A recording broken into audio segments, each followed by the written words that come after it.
You know how Cyberpunk 2077 was hyped for years and released completely broken and completely unplayable on PlayStation 4 and Xbox One, and how they've walked back all kinds of things, such as the multiplayer, for one. That's never coming, I promise you.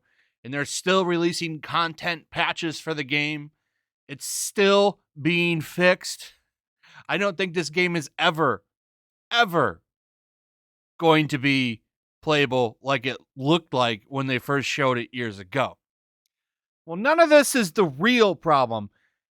The real problem isn't the broken game, the constant patches that sometimes just make things worse. No. Not all of this stuff. Silly, uninformed consumer. The real problem is still its sexist and transphobic scandals.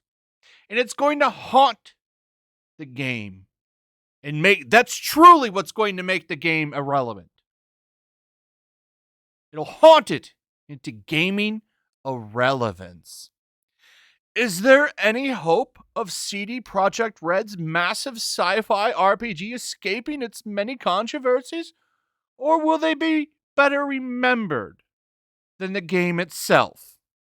So, it's not that CD Projekt Red kind of ripped off consumers, that they lied about the game, that they're still fixing this broken shit. No. It's that the game had apparently a lot of male gaze and that women were disposable. Talk about having your priorities in the wrong place. Do you remember how these journalists bitched about this game nonstop for months? They're still mad about this game. They're still mad about it. They're mad that the reason people are mad about the game is the glitches and the broken system, and not the weird trans stuff and the weird stuff they complain about with women. I'm not going to read this whole article, but we'll just read this little bit. Days before Cyberpunk 2077's release, its scenes were leaked to the adult site Pornhub. That such content existed was not surprising, given a Q&A's earlier claims of enough motion captured smut to satisfy everyone. They're actually mad about that. Mad that there's sex scenes in the game. I can't believe it's not missionary between two men and women only. How dare they have men and women hook up? They're just mad about it. They're prudes. They don't want to see it. Unless the woman looks like Abby from Last of Us Part 2. That's okay. You can have that. You can have that. Then they go on right here. However, the topic of sex is often coupled with gender, and on the front there was more to criticize. Stacey Henley called Cyberpunk 2077 the most aggressively masculine game that I've ever played, drawing attention to how women are beaten, exploited, and mutilated. The men are treated far more respectfully. Is that the lady that never even finished the game? She played the game on easy. She played the game on easy and then wrote a whole review on it saying it sucked. No, she played it on easy, didn't do any of the side quests. Leah J. Williams made similar comments condemning the game's prominent male gaze and its disposable treatment of women. So you can see it. There's a whole article. Here they go with the trans thing and all this stuff. Not one mention, though, about the missing multiplayer mode that was supposed to be its own game, and the fact that the game is still almost unplayable a year later.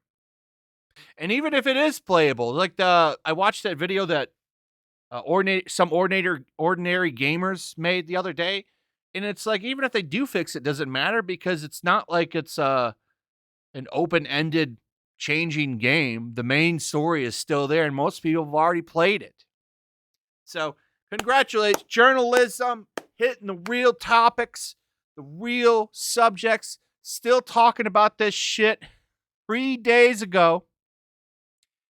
But hey, if you criticize them, You're the issue. Whatever. I just think it's funny. This is where their priorities are. Bunch of nonsense that nobody's talking about or cares about. Anyway, that's it. Let me know what you guys think about all this in the comments below. Also, if you would, please like, subscribe, share the video. Make sure you're still subscribed. Hit that notification bell. I'll see you guys on the next one. Peace. Also, if you want to help support the channel, check out my Teespring store. There's a link in the description. You can find some merchandise in there that you might want to check out. Also, make sure to follow me over on Twitch. I do watch parties, play video games over there. They're always fun. Follow me over there and come hang out. Also, make sure you subscribe to YellowFlash, my other channel. There's a link to that in the description as well. I do a lot of live streams over there that I don't do on this channel. Usually smaller and a little bit more personal. So make sure you follow me over there and sign up.